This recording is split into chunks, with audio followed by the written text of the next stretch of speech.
State level കലോത്സവം കഴിഞ്ഞ് നല്ല ആഘോഷിച്ചിരിക്കുന്ന ഒരു സമയമാണ്. 26 വർഷങ്ങൾക്ക് ശേഷം സ്വർണ്ണക്കപ്പ് തൃശ്ശൂർക്ക് വീണ്ടും എത്തിയിരിക്കുകയാണ്. അപ്പൊ അതിൽ വലിയൊരു പാർട്ട് വഹിച്ചിട്ടുള്ള ഒരാളാണ് നമ്മുടെ കൂടെയുള്ളത്. Kunnamkulam government model boys higher secondary സ്കൂളിലെ മോളുടെ പേരെന്താ? തഷ്രീഫ. സ്റ്റേറ്റ് ലെവൽ കലോത്സവത്തിന് എത്ര ഐറ്റത്തിൽ പങ്കെടുത്തു? 3 ഐറ്റം. അതാണ് 3 ഐറ്റത്തിലാണ് സ്റ്റേറ്റ് ലെവൽ മത്സരിക്കാനായിട്ട് പോയത്. ഏതൊക്കെ ഐറ്റംസ് ആയിരുന്നു? ഉറുദു കഥ, കവിത, ഉറുദു പ്രസംഗം. ഉറുദു ആണ് നമ്മൾ ഫുൾ എടുത്തത് അല്ലേ? കഥ, കവിത എന്നൊക്കെ പറയുമ്പോൾ ആ സമയത്ത് നമുക്ക് ടോപ്പിക് കിട്ടി എഴുതുകയാണ്. അപ്പോൾ കഥയുടെ ടോപ്പിക് എന്തായിരുന്നു? കഥാരചന, വിദ്വേഷം, അവർക്കിടയിലുള്ള വിദ്വേഷം, വിശപ്പ് അവർക്കിടയിലുള്ള വിദ്വേഷത്തെക്കുറിച്ച്. കവിതയാണെങ്കിലോ? കവിത സ്വപ്നം. പിന്നെ കഥ, കവിത, പിന്നെ പ്രസംഗം. പ്രസംഗത്തിന്റെ ടോപ്പിക് എന്തായിരുന്നു? രാജ്യപുരോഗതിയിൽ യുവതലമുറയുടെ പങ്ക്. അപ്പൊ നമ്മളിത് ഇപ്പോ ഏത് ക്ലാസ്സിലാണ് പഠിക്കുന്നത്? +1. മുൻപ് ഹൈസ്കൂളിലൊക്കെ ആയിരുന്നപ്പോഴും പോവാറുണ്ടോ കലോത്സവത്തിൽ? പോയിട്ടുണ്ട്. ഉണ്ടല്ലേ? അപ്പോൾ കലോത്സവം എന്ന് പറഞ്ഞു കഴിഞ്ഞാൽ നമുക്ക് ആദ്യമല്ല മുൻപ് പോയിട്ടുണ്ട്. മുൻപ് പോയിരുന്ന ഐറ്റംസ് ഇതൊക്കെ തന്നെയായിരുന്നോ അതോ വേറെയാണോ? മുമ്പ് ഉറുദു പ്രസംഗത്തിനും കഥയ്ക്കും സെയിം ഐറ്റംസിന് തന്നെ പോകാറുണ്ട് അല്ലേ? പിന്നെ LP-യിലെ കഥാകഥനം അങ്ങനെ. കലോത്സവം നമ്മുടെ ഫേവറേറ്റ് ഒരു സമയമാണ് അല്ലേ? കലോത്സവം എന്ന് പറഞ്ഞാൽ നമ്മളിങ്ങനെ LP മുതലേ അടിച്ചു പൊളിക്കാറുണ്ട്. ഇപ്പോഴും കണ്ടിന്യൂ ചെയ്തുകൊണ്ടിരിക്കും. ഇനി ഒരു വർഷം കൂടെ ഉള്ളൂ അല്ലേ? അതാ ഒരു വിഷമം അല്ലേ? വിഷമമുണ്ടോ? ഉണ്ട്. അപ്പോൾ നമുക്കിപ്പോൾ എന്താ പ്രസന്റ് ചെയ്യാൻ പറ്റുക? കഥ, കവിതയൊക്കെ ആ ടൈമിൽ എഴുതുന്ന പ്രസംഗത്തിന്റെ കുറച്ച് പറയാനായിട്ട് പറ്റുമോ? ബുദ്ധിമുട്ടില്ലല്ലോ? ഓക്കെ. मेरी आगे बैठकर मेरी आवाज़ सुनने वाली प्यारे दोस्तों, सबसे पहले मैं खुदा को शुक्र अदा करती हूँ. उसने मुझे यहाँ आपके सामने खड़े होने की मौका दिया. आज मैं ख़वातीन को बहतियार बनाना मौजू पर अपनी गड़ी ख्यालात पेश करती हूँ. आज के ये समाज में ये मौजू का बड़ी अहमियत है. ख़वातीन को बहतियार बनाना एक तब्दीली का अमल है. ख़वातीन को बहतियार बनाने के लिए पहले हम उसको तालीम देना चाहिए, क्योंकि तालीम उनको बुलंदियों तक पहुंचने के लिए मदद करता है. मलाला यूसुफज़ई ने कहा कि पूरी दुनिया को बदलने के लिए इस्तेमाल करने वाले ताकतवर हथियार है तालीम. तालीम उनको बुलंदियों तक पहुंचने के लिए मदद करता है.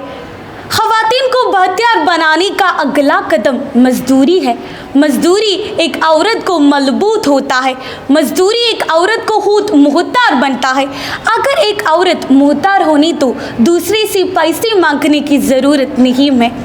आज औरतों काम करने की जगह में बहुत सारे मसाइल सामना करना पड़ता है. एक कहावत है कि औरतों शाही पाड़ों की तरह है, क्योंकि हमें नहीं मालूम होगा वह कितनी मजबूत है अगर उन्हें गर्म पानी में नहीं डाले जाए. एक औरत एक माँ है, एक बहन है और एक बेटी भी है. इसलिए औरतों को एहतराम करना चाहिए. समाज में मर्दों की तरह औरतों को बराबर मौका देना चाहिए. ख़वातीन को बहतियार बनाने के लिए और दुनिया की सब मसाइलों को पार करने के लिए हम सबको हाथ मिले. ये कहकर मैं मेरी छोटी सी तकरीर ख़त्म करती हूँ. शुक्रिया. എന്ത് രസമായിട്ടാണ്, എന്ത് എനർജറ്റിക് ആയിട്ടാണ് പറയണേ. ആ ഒരു സൗണ്ടൊക്കെ പെട്ടെന്ന് മാറി. നമ്മൾ സംസാരിക്കുമ്പോൾ ഒക്കെ പതുക്കെ വന്നിട്ട് പ്രസംഗിക്കാൻ തുടങ്ങിയപ്പോൾ ആളാകെ മാറിപ്പോയി. പ്രസംഗ മത്സരത്തിനൊക്കെ പങ്കെടുക്കുന്നത് ഏത് ക്ലാസ് മുതലാണ്? ഞാൻ UP തൊട്ടിട്ട് പ്രസംഗത്തിന് പങ്കെടുക്കലുണ്ട്. പിന്നെ LP-യിലൊക്കെ സ്കൂളിൽ ഇൻഡിപെൻഡൻസ് ഡേ, റിപ്പബ്ലിക് ഡേ അതിനൊക്കെ പറയലുണ്ട് പ്രസംഗം. അപ്പോൾ പ്രസംഗം എന്ന് പറഞ്ഞു കഴിഞ്ഞാൽ എല്ലാ ലാംഗ്വേജും പ്രസംഗം പറയോ? ഹിന്ദി, ഉറുദു, മലയാളം, ഇംഗ്ലീഷ് എല്ലാം അപ്പം അങ്ങനെ പ്രസംഗത്തിലൊരു പുലിയാണ്. ഏത് ഭാഷയിൽ പ്രസംഗിക്കാനും ഇവിടെ വന്നാൽ മതി അല്ലേ? അതുപോലെ കഥ, കവിത. ഇപ്പോൾ നമ്മൾ വീട്ടിലൊക്കെ ഫ്രീ ആയിരിക്കുന്ന ടൈമിലൊക്കെ ആണെങ്കിൽ ഇങ്ങനെ കുത്തിക്കുറിക്കുന്ന ആളാണോ? അതെ. എന്നെക്കാട്ടി നന്നായി എൻ്റെ രണ്ടാമത്തെ താത്ത, ആൾ ഉറുദു തന്നെയാണ്. ആളും സ്റ്റേറ്റിൽ പങ്കെടുക്കലുണ്ട്. അപ്പോൾ എന്നെ പഠിപ്പിച്ചതും എൻ്റെ മെൻറ്ററും ട്രെയിനറൊക്കെ രണ്ടാമത്തെ താത്തയാണല്ലേ? ഓക്കെ.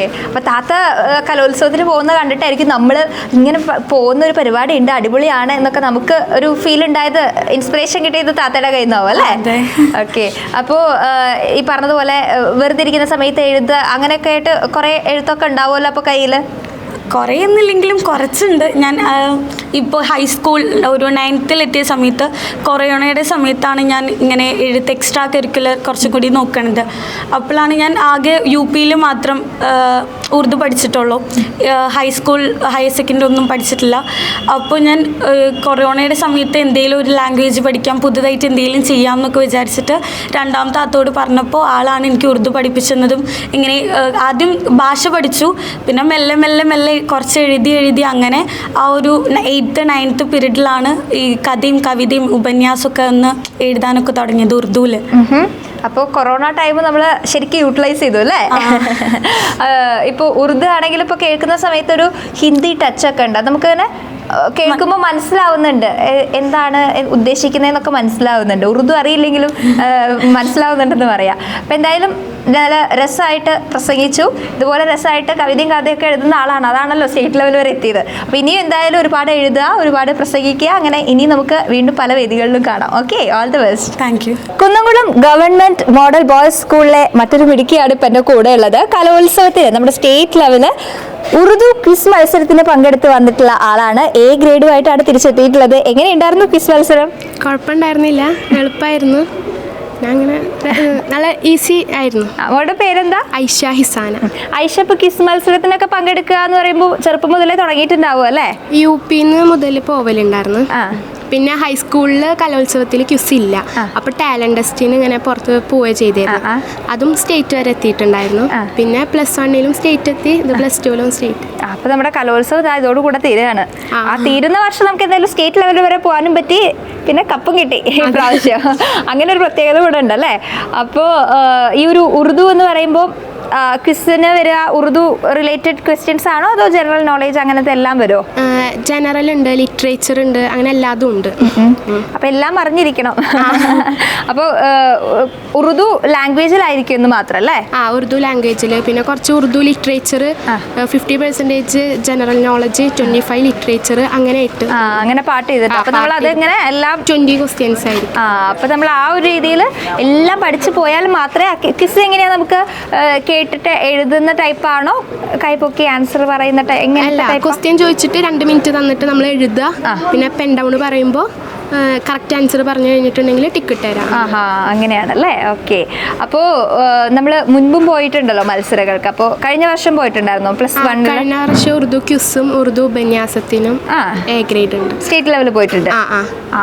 അപ്പോൾ 2 വർഷം നമ്മൾ അടുപ്പിച്ച് കലോത്സവത്തിന് പോയിട്ട്, കഴിഞ്ഞ പ്രാവശ്യം 2 പോയി, ഇപ്രാവശ്യം 1 ക്വിസിന് തന്നെ നമ്മൾ 2 പ്രാവശ്യം പോയിട്ടുണ്ട് അടുപ്പിച്ച്. ക്വിസിൻ്റെ അപ്പോൾ ഒരു മാസ്റ്ററാണ് അല്ലേ? ക്വിസിന് ഇങ്ങനെ പോകുന്ന സമയത്ത് നമുക്ക് എന്താ പറയുക, ഓരോ ടൈം നമുക്ക് ഒന്നും പറയാൻ പറ്റില്ലല്ലോ. ഇപ്പോൾ പ്രാക്ടീസ് ചെയ്യാന്ന് പറഞ്ഞാൽ പഠിച്ചു പോവുക എന്നുള്ളതാണ്. അവിടെ എത്തിക്കഴിഞ്ഞാൽ ഒരു ഐഡിയ ഇല്ലല്ലോ നമുക്ക് എങ്ങനെ വരും എന്നുള്ളത്. അപ്പോൾ കഴിഞ്ഞ പ്രാവശ്യത്തെ ആയിരുന്നോ ഈ പ്രാവശ്യത്തെ ആയിരുന്നോ കുറച്ച് ഈസി അല്ലെങ്കിൽ ടഫ് ഏതാ ചോദിച്ചാൽ പറയാൻ പറ്റുമോ? അങ്ങനെ രണ്ടും ഒരേ ടൈപ്പ് തന്നെ തോന്നിയത്. നമ്മൾ കുഴപ്പമില്ലാതെ A ഗ്രേഡുമായിട്ട് വന്നിരിക്കുകയാണല്ലേ? നമ്മൾ വീട്ടിലാണെങ്കിലും ഇങ്ങനെ ഉറുദു ലാംഗ്വേജ് പഠിക്കാനൊക്കെ ആയിട്ട് സ്കൂളിൽ നമ്മൾ പഠിക്കുന്നില്ലല്ലോ? ഇല്ല, +1 +2 ഇല്ല. 5th മുതൽ ഉറുദു ലാംഗ്വേജ് ആയിരുന്നു. 5th മുതൽ 10th വരെ. അപ്പൊ അതിന്റെ ഒരു ബേസിലാണ് നമ്മൾ പോണത്. മുമ്പത്തെ സ്കൂളിലത്തെ ടീച്ചർ ഇപ്പോഴും പഠിപ്പിച്ചു തരും. ആളും ആളുടെ ഹസ്ബൻഡും ഇപ്പോഴും പഠിപ്പിച്ചു തരും. അപ്പൊ അതിന്റെ ഒരു ബേസിൽ ഇങ്ങനെ പോണതാണ്. അവരുടെ പേരെന്തൊക്കെയാ പഠിപ്പിച്ചു തരുന്ന ടീച്ചേഴ്സിന്റെ? ഷഹനാസ് മിസ്സും സുബൈർ സാറും. അവര് നമ്മളെ ഹെൽപ്പ് ചെയ്യല്ലേ? നമ്മൾ ഡൗട്ടൊക്കെ ഹെൽപ്പ് ചെയ്യും. ക്വസ്റ്റ്യൻസ് പറഞ്ഞു തന്നിട്ടും നന്നായി ഹെൽപ്പ് ചെയ്യും. അങ്ങനെ എന്തായാലും നമ്മൾ ഈ ഒരു +2 കഴിഞ്ഞ് നമ്മൾ സ്കൂൾ കാലഘട്ടം കഴിഞ്ഞ് പോകുന്ന സമയത്ത് ഒരുപാട് കലോത്സവ ഓർമ്മകളുമായിട്ടാണ് പോകുന്നത് അല്ലേ? ഒരു എത്ര പ്രാവശ്യം പോയിട്ടുണ്ട് മൊത്തം കലോത്സവത്തിന്റെ ഇയേഴ്സ് നോക്കുകയാണെങ്കിൽ?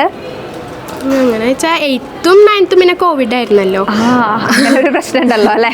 10th പിന്നെ ടാലന്റ് ടെസ്റ്റിനാണ് സ്റ്റേറ്റ് വരെ പോയത് കാരണം. പിന്നെ UP പോയിട്ടുണ്ട്. UP കവിതാരചനക്കും ഉറുദു തന്നെ ക്വിസിനും ഒക്കെ പോയിട്ടുണ്ട്. പിന്നെ UP സ്റ്റേറ്റ് ഇല്ലല്ലോ, UP ജില്ല വരെ എത്തിയിട്ടുണ്ട്. പിന്നെ 8th 9th കോവിഡ് ആണ്. 10th പോയി സ്റ്റേറ്റ് ലെവല്, +1 2 ഐറ്റത്തിന് സ്റ്റേറ്റ് പോയി, +2 വീണ്ടും സ്റ്റേറ്റ് പോയി. അങ്ങനെ ഫുൾ നമ്മൾ കലോത്സവം അല്ലെങ്കിൽ മത്സരം വരുന്ന സമയത്ത് ഏറ്റവും ടോപ്പ് ലെവലിൽ പോവുക എന്നുള്ളതാണ് നമ്മുടെ ഒരു ഇത് അല്ലേ? അപ്പോൾ എന്തായാലും ഇനി കോളേജ് കാലഘട്ടത്തിലേക്കാണ് നമ്മൾ അടുത്തതായിട്ട് കടക്കാൻ പോകുന്നത്. അവിടെ ഇതുപോലെ ഒരുപാട് മത്സരങ്ങളിൽ പങ്കെടുക്കാനും ഇതുപോലെ നല്ല നല്ല പൊസിഷനിൽ എത്താനും ഒക്കെ പറ്റട്ടെ. All the best. Thank you. Government model boys higher secondary സ്കൂളിൽ നിന്നും നമ്മുടെ സ്റ്റേറ്റ് ലെവൽ കലോത്സവത്തിൽ മിമിക്രി എന്നുള്ള ഒരു ഐറ്റത്തിൽ പങ്കെടുത്തിട്ട് വന്നിട്ടുള്ള അഭിഷേകാണ് നമ്മുടെ കൂടെയുള്ളത്. അഭിഷേക്, എങ്ങനെയുണ്ടായിരുന്നു സ്റ്റേറ്റ് കലോത്സവം ഇത്തവണ? ഇത്തവണ സ്റ്റേറ്റ് ടഫ് ഭയങ്കര കോമ്പറ്റീഷനായിരുന്നു. 10-20 പിള്ളേരുണ്ടായിരുന്നു. പക്ഷെ പങ്കെടുത്ത എല്ലാവർക്കും എ ഗ്രേഡ് ഉണ്ട് കേട്ടോ. അത്രയും എല്ലാവരും നന്നായി ചെയ്തിട്ടുണ്ടായിരുന്നു. ഇപ്പൊ അഭിഷേകിന്റെ കാര്യം പറയുകയാണെങ്കിൽ അഭിഷേക് മുൻപും സ്റ്റേറ്റ് കലോത്സവത്തിൽ പങ്കെടുത്തിട്ടുണ്ട് അല്ലേ? സ്റ്റേറ്റിലേക്ക് ആദ്യമായിട്ടാ. ഡിസ്ട്രിക്ട് വരെ പോയിട്ടുണ്ട്. കഴിഞ്ഞ 2 വർഷം ഡിസ്ട്രിക്ട് വരെ പോയി. മിമിക്രിയിൽ അവിടെ വരെ പോയിട്ട് സ്റ്റേറ്റിൽ ആദ്യമായിട്ടാണ്. അപ്പൊ ഇങ്ങനെ നമുക്കൊരു എക്സൈറ്റ്മെന്റ് ഉണ്ടായിരുന്നു ആദ്യമായിട്ട് പോകുന്നതിന്റെ? ഓ പിന്നെ സ്റ്റേജൊക്കെ വലിയ ഇതല്ലായിരുന്നു. പിന്നെ ഈ പറഞ്ഞ പോലെ തിരുവനന്തപുരത്ത് പോയിട്ട് മത്സരിക്കാനായിട്ട് പോകുന്നതിന്റെ ഒരു ഏഷ്യയിലെ തന്നെ ഏറ്റവും വലിയ കൗമാര കലോത്സവത്തില് പാർട്ടായിട്ട് നമ്മൾ പോവാണ്.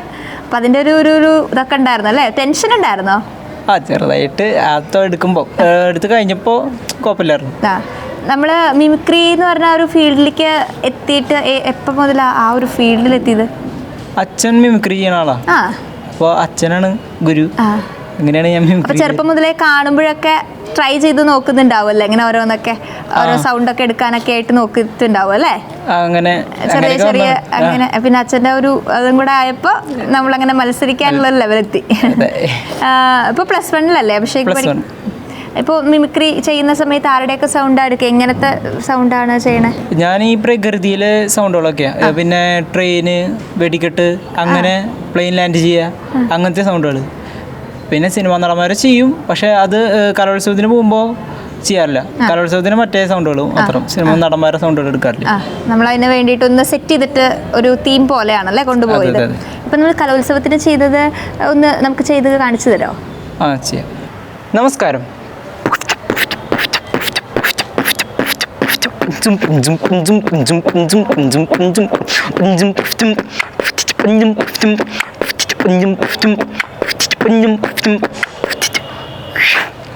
കാലത്ത് തന്നെ ഒരു കുയിൽ എന്നെ വിളിച്ചുണർത്തി.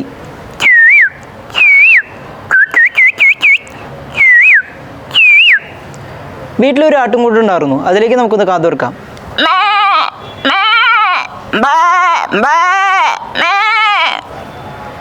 വീട്ടിലൊരു പോമറേനിയൻ നായയുണ്ട്.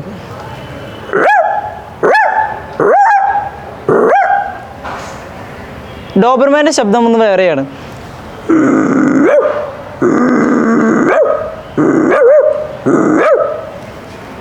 രാത്രിയിൽ ഭയപ്പെടുത്തുന്ന നായയുടെ ശബ്ദം.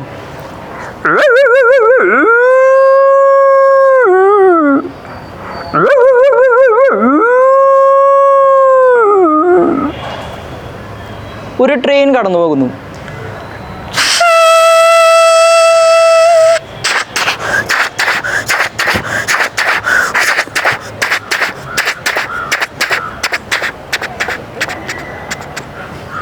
ഒരു പ്ലെയിൻ ലാൻഡ് ചെയ്യുന്ന ശബ്ദം.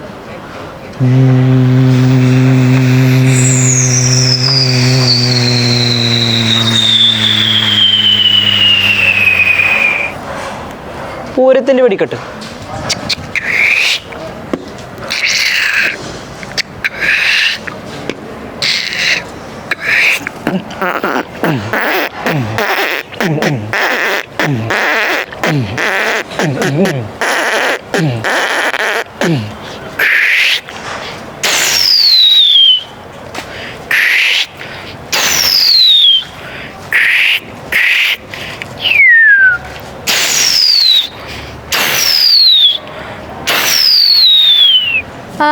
നമ്മളിങ്ങനെ ചെയ്യുന്ന സമയത്ത് എല്ലാം ഭയങ്കര കീൻ ഒബ്സർവേഷനുള്ള ആളായിരിക്കും അല്ലേ? അല്ലെങ്കിൽ നമ്മളിങ്ങനെ ഓരോ കുഞ്ഞു സൗണ്ടും നമ്മളെല്ലാവരും കേൾക്കുന്നതാണ്, പക്ഷെ അങ്ങനെ അതിൽ തന്നെ മാറ്റങ്ങൾ, അത് ചെറിയ ചെറിയ മൈന്യൂട്ടായിട്ടുള്ള കാര്യങ്ങളൊക്കെ നോക്കി അങ്ങനെ ശ്രദ്ധ കൊടുക്കുന്ന ആളാണോ പൊതുവെ അഭിഷേക്?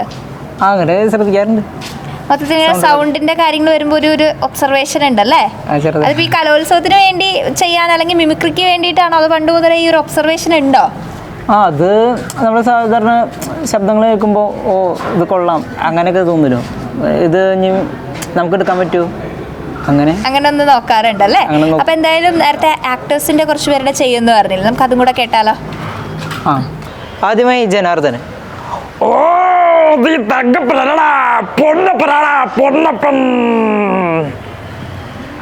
ജാവയുടെ ക്ലാസ് എടുക്കാൻ വന്ന വിനയ് ഫോർട്ട്.